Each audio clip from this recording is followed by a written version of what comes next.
Welcome to Health Life Design Podcast. John Eussen here. And today we're co-presenting with Craig Arnold. Welcome back, Craig. Thanks for having me back, John. It's good to be back. Absolutely. Now, today, because there's no time in this studio, we are talking to Gus Worland, who needs no introduction, may I say. But Gus, we're here today to find out about Gotcha4Life. So welcome to the podcast. Thank you. Thanks for having me, boys. G'day. Thanks for coming. Yeah. So Gus, tell me, how did you get involved with Gotcha4Life? So about 5 years ago, I was asked to host a program on the ABC called Man Up. And that was challenging masculinity in this country and why we lose so many beautiful blokes every single day to suicide. And that was because the producer of that show had heard me on the way of dropping her kids at school on Triple M, talking about when I lost a friend of mine to suicide, and I spent about 8 years in total silence, never asking anyone any questions, just angry and sad and just, very much confused. So I opened up on air on the Grill Team, which at the time was a very blokey show. We never would have spoken about mental health or mental fitness. We were always about just trying to give people a bit of a laugh on their way to work and a bit of information if something serious came along. But in pre-production meetings, we never spoke about mental health. But just one morning, the boys said, come on, it's as big for you. You need to get it out. And it resonated so much with our audience. And we put a survey out not so much longer saying, what do you want from your breakfast show? And they said, laughs, footy, financial help, and mental health help. So we went, right, okay, this is different to what we thought our audience wanted. So Man Up was made and we gave it away to the world, and we've just had over 74 million views worldwide. All the countries have picked it up. It's been picked up in my accent's been, my voice has been changed into many different languages. And I suppose after that, and I was so invested, and it just wasn't a job. It certainly started off as a job, but in the end, we ran out of budget about day 43, and there was 55 days of filming, and the whole crew did the last 12 days for nothing, because we really did believe that we were making something that could make a difference. So after it all, it wrapped up, and I was still on the radio. I thought, well, I've still got to do something. So Gotcha4Life was started, and that is my legacy now, I suppose. Now I've left Brekkie Radio, and I'm working on it full time. I just want every Australian bloke and every bloke in the world just to have someone who has got them for life. They can have a warts and all conversation with them with no judgment. We can just take the mask off, and all the BS that we go through as Aussie blokes, just with some person you can just relax and say, you know what, mate, things aren't going so well, if that is the case, because I think suicide death is a death of loneliness, and I believe that there's way too many blokes walking around that are worrying alone. So I thought, well, if I can use my profile and my network, then we might be able to save some blokes. And you've certainly done that, and I've had the pleasure of going to, I think it was your first or your inaugural Gotcha4Life event up at Mona Vale there. Yeah. And as an owner of a bunch of fitness facilities, to see how I can actually bring some value to the table, I was gobsmacked by over 200 guys turning up. Yeah, there was 257 that night. I remember when I was speaking to you before that night, and I sort of could try to work out how many people are going to arrive by the size of my Weber Barbie. So if it's a small little one, then it's probably 20 people. That's what I thought was going to get that night. Yes. 257. I had 170 seats. So we had a nearly 80 blokes standing up, and I thought, what is happening here? And we had a 76-year-old man and a 16-year-old boy.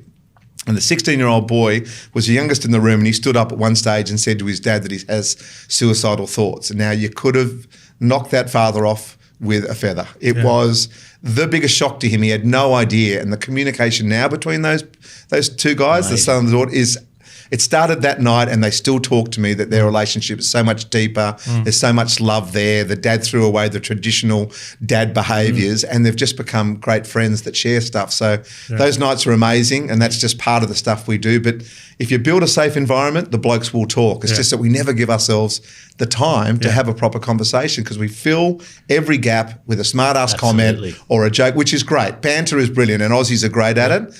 But just sometimes we need to stop the banter and have a proper convo. Yeah. Is that where Gotcha4Mates come from? Tell me more about that. Yeah, I mean, basically for me, I would like people to make a bit of a commitment to someone in their life to say, you know what? You're my guy. You're my Gotcha4Life guy. So if we can put that up somewhere on a scoreboard, because blokes tend to like sport and scoreboards and stuff. So whoever you guys, and you can think of now, and all your listeners right now thinking, who's that one person? We'll put your name and them together, that you just sort of, I don't know, just putting it in stone, putting it up there saying, I've got you, mate, no matter what. And I think that's really important. I'm hoping to get 1 million of those. I want to do it around the world. I just want blokes to register that person and then go to them and say, the reason why I picked you is because I love you for this. Yeah. You're fantastic in this way. Had that slightly deeper conversation, slightly awkward. Yes. Might be a bit vulnerable for a lot of blokes, but once you get through that, then your relationship will be richer. Yeah. Gus, I love the passion that's coming out in you. I can see it. I can see the emotion in you as well, which is beautiful, and it's clearly why you're doing this. Now, the foundation, if I call it foundation, is to reduce suicide ultimately. Yes. But what's your point of difference in that? I mean, there are lots of foundations out there and lots of people having a go, but why Gotcha4Life? Yeah, I think when I looked at it, I did think about that. I thought, am I just going to add another foundation to, a lot of people doing some really good work? And I suppose my difference was I just wanted to get through all the BS and I wanted to keep it really simple. So just find that one person you can talk to. And I also thought that there's a lot of foundations out there that are doing a lot of awareness stuff, but maybe not a lot of action that comes behind it. Love it. So I thought, you know what, time to stop talking about the problem. We all know there's a problem. We all know there's an issue. Everyone gets it. So it's time now to put some practical action behind it, and that's why we go out and support any group that's doing that type of work. Yes. And that's what I love about what we do, is that people come to us all the time and say, I've got this. We go and try it. If it's good, then we go and support them, whether it's financially or whether or not we just look at their business and try to structure it better for them so they're actually using the money they get better, or they just might need some help and support from my network of mates who are out there doing great work somewhere in the community, and they'll come in and give their time for free. So I think it's time for us in the mental health space to all get together a bit more. There's a lot of people going off doing their own different things. So, if I can be in there. Someone said to me the first time we had a government meeting, and the government minister, we were told that he was going to speak for 15 minutes. I had 15 minutes and someone else had 15 minutes. And we all travelled all around Australia to go to Canberra. Well, the minister spoke for nearly half an hour. So it meant that we couldn't do our speak. And he goes, I'm so sorry, I had so much to say. And I stood up and said, you know what? I had a lot of things to say. So did this gentleman here that was coming after you. And the other thing is, I knew it was a 15-minute presentation. I can talk for an hour and a half. I can talk for 5 minutes. I work it out. I've got that amount of space, and that's the time I'm going to use because I'm respectful for other people. Yep. And this bloke's kicking me under the table going, mate, you're never going to be invited again. I go, well, I don't want to be here if this is the way it's going to happen. Yeah. I want people to talk openly and honestly without any ego and really fix this problem. I put out the other day 0 suicides, and people are hammering me for it. And I'm like, well, is one suicide okay? Are you going to be the person that walks up to the front door, knocks on the door and says, sorry, Mr. and Mrs. Smith, your son or daughter have taken their life? Is that okay to allow one? So if we're not having one, then what's below one? It's 0. It's gutsy call and it puts it out there, but that's what we've all got to be striving for. I love the standard. You just set the standard. Absolutely right. I mean, COVID is, we've lost over 1,200 blokes and ladies since COVID. We've lost 200 to COVID. Every time there's a COVID death, we talk about it, and rightly so. Every death is horrifying for people. But we've lost 1,200 to suicide. No one mentions it. Yes. Not a comment. Still such a stigma attached to it and stuff. So it's time to put us a line in the sand. How do you think mental fitness plays a role in it with your experience of it so far? Well, I'm trying to change the narrative of mental health, because as soon as you hear mental health, people just go, oh, you're down the bottom of the barrel. You're on tablets. You're seeing someone. You can't cope. You're not working. People are worried about you. It's just, so I'm trying to say it's mental fitness, just like physical fitness. You're the fittest bloke I know. I know how fit you are, right? Questionable. But I was 146.5 kilos when I finished Brekkie Radio. I'm 118 now. Well, I'm on my way down. I'm feeling good about myself, but I'm probably a 6 out of 10 when it comes to fit. I couldn't run a marathon. I couldn't go and do Ninja Warrior or all that sort of stuff, but I'm better than I was. I'm working on my physical fitness. Why don't we just say the same thing about mental fitness? So if you're someone that has actually got a network of people around you, you're communicating, you're not worrying alone, you're probably a 7, 8 or 9 out of 10. But there's heaps of blokes at 2 and 3 out of 10. Why can't we say that just like we say with our physical fitness? Oh, mate, I haven't got off the sofa for a month. People laugh at that. And you go, oh, okay, mate, well, you can eat healthier, stop smoking, don't drink so much grog, get up and move. All those exercises are there, and we seem to just say that's okay. Yes. But as soon as I say my mental fitness is a bit down, people go, ooh. So why don't we just change the narrative so young blokes can understand that they're working on their physical fitness just like they're working on their mental fitness. Take that mental health negativity out of it. Yes. Gus, we're clearly different demographics and ages here, but I think we are one age, and I see people as people. Yeah. But younger people, younger generations coming through, do you think they think differently to, let's say, us? Definitely. Is there a difference? I definitely think that their awareness is there. I've got a 20-year-old, a 19-year-old and a 17-year-old. They are very open, honest about their feelings. And I think maybe that's because Dad's there, and they obviously hear me do, especially through this COVID, doing 6 Zooms a day and coming up with the same sort of comments and so forth. But I think everyone's aware now. The problem is they need to be taught to actually action it. So that's why I'm talking about with these programs, how to actually have a conversation of gravity. How do you have a conversation that goes away from banter? How do you start that conversation? How do you sit in the awkward silence? Because we always fill silence all the time with our smart-ass comments or a joke, and that's all very good. So I think awareness is definitely there, but that's where it comes back to that action piece. How do we actually teach them to have the convo? Last week on Triple M, we had a no talk day. No traffic, no shows, no news, just music all day. And at 6 o'clock, I came on, national program, and we said, I hope you've had some good conversations and stuff today. And people rang up and said, I've been waiting for you to tell me how to have that conversation. I've still got a few hours left in the day. So could we get some tips on that? So all day, there was a whole lot of blokes there sitting, I'd love to talk to Robbo about how I truly feel and the fact that I'm not going as well as I've said that I am, and in fact I'm punching too much, or my work is a bit shaky, or my missus and I aren't getting along, whatever it might be.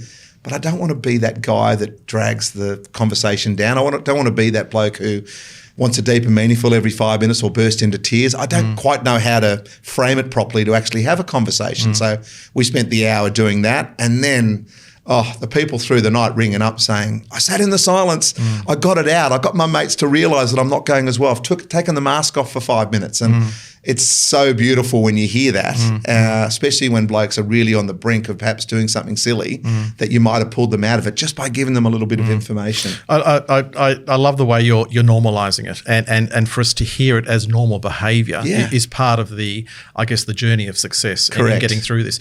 There are 2 schools of thought. One is being sad and being happy. I call that life. I call that we are living life. But there is extreme depression, and there is extreme high, which is clearly a condition. How do we define if we're in that space and not just happy and sad? Yeah, it's a hard one, isn't it? And I totally agree with you when it comes to happy and sad, because people say to me, I'm depressed. I said, well, what do you mean? They said, I've just had a couple of really average days. And I said, that's just life. You're just having a couple of shitty days. And that's all right. And that can actually last quite a long time too. Where does it tip over the line to anxiety, or where does it tip over the line to depression? It's a very, very tough one. And what you can handle is different to what I can handle, what you can handle. So there's no absolute policy there where you go, right, that's just the way it is. That's why I think if you're not worrying alone and you've got this village around you, how the people say it takes a village to bring up a child. We've got to go back to that. All these people around you you can plug into and get information from, and you're getting good information and bad information, right? So at some stage, if you've got people around you and you're talking and you're communicating and you're being open, honest and vulnerable, you're much more likely to get through stuff. But to answer your question, I think it's very, very hard, and I think you need to just sort of suck it and see. But at the end of the day, for me and all my friends, I would always prefer to try to, I suppose, go a little bit more on the positive side of things. And if that doesn't work, then we start working on the other stuff. But I think it's very easy for people to get caught up in worrying alone and not sharing it. And that makes it obviously even more difficult to get out of the spiral, because there's a lot of pressures on people at the moment. It's a very hard old life out there. You're definitely one that is not short of positivity. Thank you. I've always sort of felt that way. I've always seen sort of the glass half full. But I was talking to a breakfast seminar this morning. Actually got to see them face to face like you guys, which was the first time not on a Zoom for ages. And I watched 130 odd episodes of The West Wing in about 4 or 5 days back in February, March, April, because I was just overwhelmed with the sadness, and the rates were going up, and I was talking to Ambos, and they were saying I was getting called out to 1 suicide a week, and now it's 3 suicides a week, and I was feeling that for them. And I just said to my wife, I said, I'm just out, babe. I said, you're going to have to protect me this next few days from the kids. Well identified, yeah. And so I can do that now. And she goes, righto, this is what we're going to do. And we work it out together. But imagine if blokes are listening to this now, overwhelmed, and they don't have that partner, or they don't have that network or that village to look after them. They're the ones I'm worrying about, because it is difficult as you get older to keep that group of friends. It's harder to be as close with a bunch of blokes as you used to be. So that's what I get worried about. And going off those statistics, you just said earlier. What are the goals and the vision for Gotcha4Life? I mean, it's one life saved at a time, right? We're in the prevention stage, so it's very difficult to know how successful you can be, because every time I hear about a suicide, I feel like it's my fault that I haven't been able to get to them, or a program hasn't gone into that school or to that sporting club or whatever it might be. But as I soon get reminded, there's so many blokes. I ran the Canberra Half Marathon last year as part of my thing, and this bloke ran past me, he said, "You saved my life." And he was gone. He was so much quicker than me. He had done the loop out of Canberra and back again. Wow. And my mates who were with me, did he just say that? And I said, I think he said that. And I was thinking, I hope he's going to be there at the end. But I took so long to get to the end. He was probably freezing. But I get about 1,000 notes on Messenger. So on Messenger, which is sort of the text, I suppose, of Facebook, you don't have to be friends with someone to get a text. So I get about 1,000 texts a day. Wow. And I can't get to them all, but I do my best. And I reckon at least 20 or 30 of those are without man up or without going to your thing. I think I would have made this decision a bad decision. Yeah. I had a bloke the other day say to me that 20 a day. 20 or 30 a day. Wow, that's real. Which is unreal. Yep. And I had a situation when I went with Steve Smith when he was punished for that 100 hours after South Africa. He had that 100 hours of community service, and he rang me and said, "I just want to go to schools and tell my story. I want to be open, honest and vulnerable." He was amazing. And we went to one school together quite early on, and then we left to go to another school. We got the phone call after that second school saying, "I've got 2 boys in my office. One of them had bought the rope at Bunnings, and the other one had been just basically fevering away and grabbing tablets from his grandma and granddad, and he was just going to take the whole lot, and with half a bottle of vodka, and that would have been the end of it." And they were both sitting there basically shouting, just getting it out, because it obviously been built up, this emotion in them for so long, and they were just blah, blah, blah, blah. And they both said pretty much at the same time that they were going to take their lives that afternoon. It was on a Friday afternoon. They'd both planned it, and Steve's open, honest conversation made them go, "God, if he's gone through everything he's gone through and he's been able to tell someone, I'm going to do that as well." And the ripple effect that community has been saved. So I rang Steve and I said, "Mate, ever saved anyone's life with a cover drive or a catch in the slips or winning an Ashes match?" Like, all that really is, I mean, I love my sport more than most, but when you put it in like that, and he just shook his head and he said, "I just can't believe it, Gus." I said, "Mate, there's nothing quite like being open, honest and vulnerable to make you feel good, and it allows others to have permission to do the same thing." And we then did 37 schools for that 100 hours, and he did the Ashes, which was a great success for him personally and the team. And then he rang me and said, "I got 2 days off. Can we do 2 schools?" Like, it's part of his life now, you know. And I think if we get people like that who have been put up on a pedestal and have had challenges and they've come back the other side, sport can play a real part in letting young kids know, boys and girls, that it's okay not to be okay, and you can get through stuff. Yeah.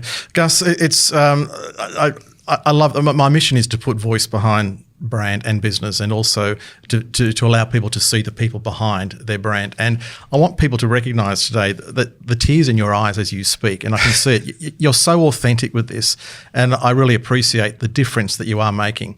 And it resonates with me in that my 3 adult children, very fortunate that they don't suffer from mental illness. We all have mental illness, but you know, their mental fitness is okay. I've been very blessed. But one of my children, my middle child, has been to more suicide funerals than I've been to in my life. Now, there lies people who are okay with it, yet there is a huge community that is so real and so close to us all. So you are making a difference, which is amazing, which is why you're here. But tell me about your program partners. Yeah, so we basically open up for 1 month a year for people to come to us and say, "We've got a program, we need some support in some way or the other." So I fell in love with a bloke called Tom Harkin when I did the Man Up program. So Tom came to my son's school, which is Ballyboys. If you drove past, it looks like Shawshank Redemption. When people say, "Oh, your son's at a school like that," they're like, "No, he must be at a Boater and Blazer type school." But my son just wouldn't have fitted that. He just loved going to this school, and it was fantastic for him. And when he was in year 10, we started doing the Man Up program, and we said, "We're going to shoot this day. This bloke's going to come in," and we weren't even sure whether it was going to even make the cut of the show. So that's sort of how we sort of planned it. Anyway, I sat in another room on a monitor, and this Tom Harkin stood up in front of about 20 boys, and he did his stuff. Now, I've never cried as much in 3 or 4 hours, not only for my own son, but a lot of blokes in that room that I'd known from kindy that my son had gone to school with, who I had no idea the stuff that was just under the surface with those boys and the worries they had for their parents and their sisters. And you think they're a little selfish little 15-year-old. In fact, they just take so much on. Yes. Their eyes are always open, their ears are always open. They may not be saying a lot, but they're taking it all in their sponges. And I remember just coming out of there when we cut the camera that day and just hugged my son like I think I nearly broke a rib. I just loved him so much because he was so brave and all the other boys were as well. And I saw Tom Harkin. I went, I've got to make 1,000 of you somehow. Like, I'm not sure if I can, but every school child has got to have Tom Harkin in their class every term to just have the experience that my son and his mates just had. Yeah. So how do I go about doing that? And I'm nearly 3.5 years in and I've got 13. So it's taken that long because it's not just writing, it's just not a script and following it. It's the kids will see through someone up there just doing the jazz hands and reading the script. Yes. They are literally, they would just go, nah, not for me, and they'll switch off. And it's not school when they're with us. It's a couple of hours where they can swear. They don't have to call anyone sir. So they can pretty much just put their feet up and be on their phones if they want to. So I said to Tom, how can we do it? And he said, well, we need money, we need to da-da-da. So 3.5 years in, Tomorrow Man is there and Tomorrow Woman has started about 9 months ago. So what does it take to be a man today compared to tomorrow, compared to the past, sorry? And what does it take to be a woman tomorrow compared to the past? So that man box, that woman box where it has all these things in it, let's take out the bury your emotions and put in you can talk about your emotions. Let's leave certain things in and take certain things out. Let's look at it through a lens of 2020 and say, do we really have to live up to the expectations and the stereotype of when this man box was built 100 years ago? Example of that is that we stand up at the start and we always put just a little thing of nail polish there. And as I'm talking, I just pick it up without saying any reference and I just start painting my nails. And the smart ass or the alpha male in the room will go, oh, what are you doing? Blah, blah, blah. And I go, that's a very good point. I said, why can I not put nail polish on, but your girlfriend can, or your sister can, or your mum can, but me and my mates and my dad and my brother can't? Oh, well, that's just the way it is. I go, yeah, but who set that rule up? Let's just say it was Pierre in Paris 100 years ago. So we're saying whatever Pierre said 100 years ago in Paris, that's the rule forever. And we right here on the northern beaches of Sydney can't change that rule? Silence. Well, yeah, we can change it. I said, okay, well, let's change it. Right here, right now, everyone put some nail polish on. The example is, boys, that's a rule that was set so long ago by a whole different set of people, means that every rule that it takes to be a man can be challenged. Some of them will stay in place because they're good rules, but there's a few that are very average, so why don't we change a few of them? And that's the point. And you do that at the start of the session with the boys and all of a sudden they're like, they're on a crusade. Yes, I want to set my own set of rules. That's what we should be doing. That's exactly what you should be doing, challenging the rules and making your own ones up. And that sort of gets everyone's buy-in. Phones go down and then all of a sudden someone will be open, honest and vulnerable like we were at that night that you're saying down on the beaches.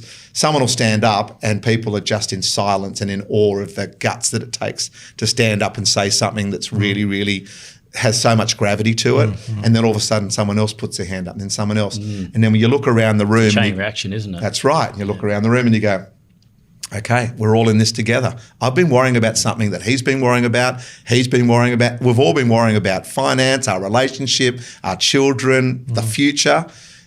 I thought I was on my own. I'm just not. And then all of a sudden you build that safety and then all of a sudden blokes are just open to it. We're sponges. We want to be better husbands. We want to be better fathers. We want to be better lovers. Whatever it might be, we've all got these challenges and unless we talk about them, we think we're the only ones with them. And I love where you're starting and it's in schools.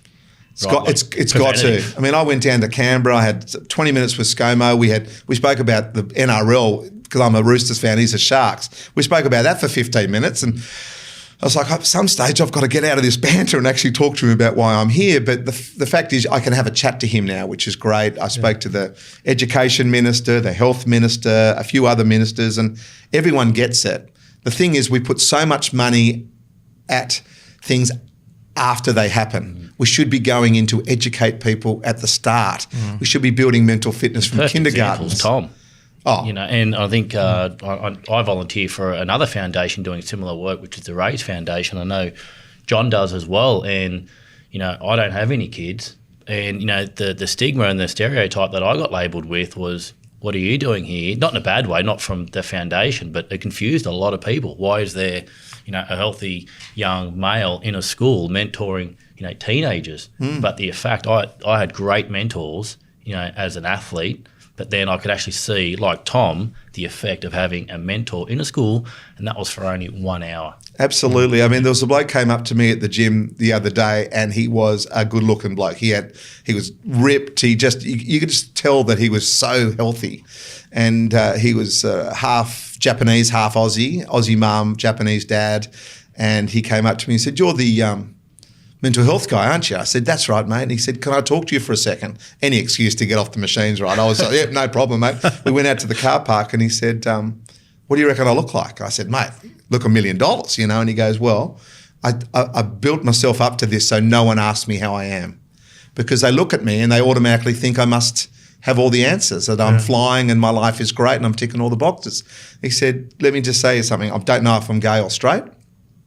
I don't want to do this degree that I'm doing at the moment, but my dad's told me I have to, and I'm 3 years in and I've got another 3 years to go and I don't want to do it. My mum thinks that I've got all the answers with this relationship that I have and I'm really not sure."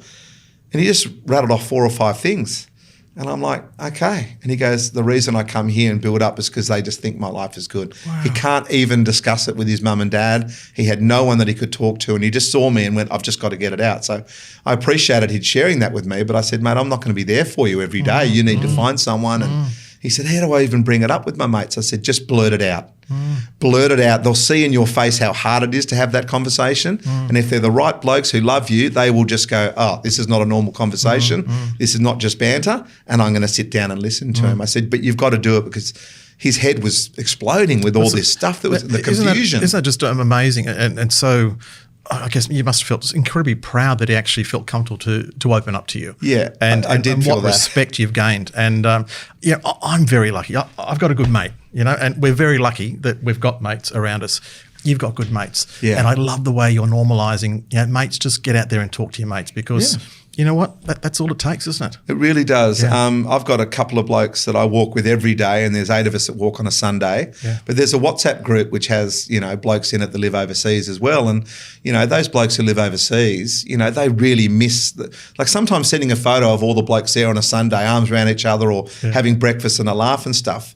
We send that because we say, "Hey, we love you. Look at us all getting together. We wish you were here." Yes. But if they're not feeling right, it's like, oh my God, their life's going on without us. And, one day they won't even miss us. One day I won't get this photograph. Yeah.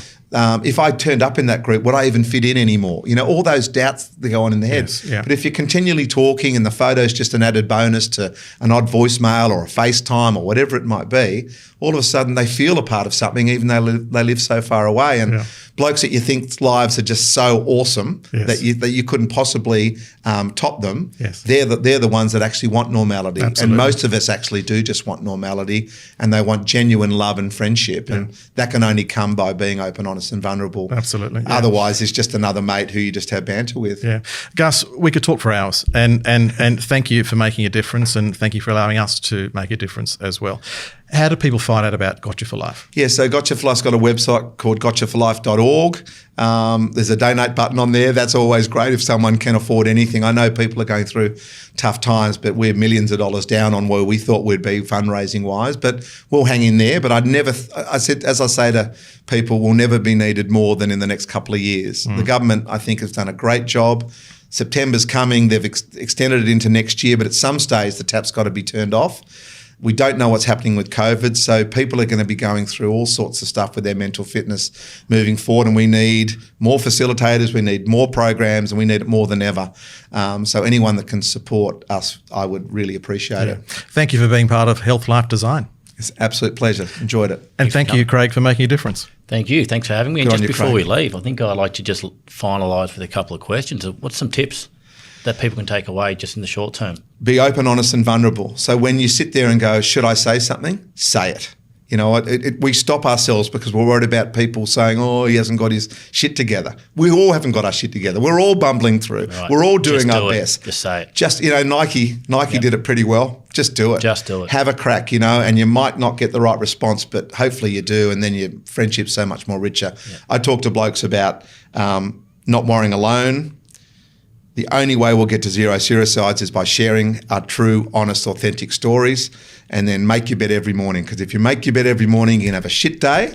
You might have told me this, or someone Maybe. and at the end of the day, you have a shit day, you come back, at least your bed's made. At least there's something positive in your life. So, Great habit. Yeah, exactly. And there's one other thing. I know if we're short on time, but I do this now ever since I did a thing for Salesforce. 12 or 13,000 people last year before COVID. I saw a bloke on his phone. And I thought, am I going to pick that bloke or am I going to let it go? And I thought, no, everyone get your phones out. So I said, everyone get your phones out and turn on your buzzers, the zzz, the thing, the dings, the whole lot. Find someone in your contact list that you haven't spoken to in over a month, but it's someone that as soon as you see it, your smile comes to your face or you know who they are. So they're not just a random, but they're someone that life has made you not be able to see them for a various reason. And write this text message. I love you. And it's not a love heart, it's LOVE. I miss you, look forward to catching up soon. Kiss, hug, kiss, hug. Send it and just wait for the responses. Now 30 seconds goes, a little ding. What did they say? Now normally it's, are you drunk? Was this meant for me? Or love you too, brother, would love to catch up. It's some sort of connection. And I think suicide is a death of loneliness and lack of connection. So if every single week you just go through your contact list, contact one person with that simple note, get that contact back, and you just never know. I did it at a New South Wales health event, and a lady sent it to a bloke that she's been thinking about, and it was all a bit, not too sure if I can do it. She sent the text, they're engaged now. Amazing. So it may not always work out like that, but I'm just saying people knowing that you're thinking about them and you love them, it makes such a big thing to them. And then people doing it back to you, it just makes your relationships richer. It's time to chuck away perfect and just be really natural and honest. Yeah, amazing. Gus Worland, you're a legend, man. No worries, Thank man. you. Thank you, guys. Thank you.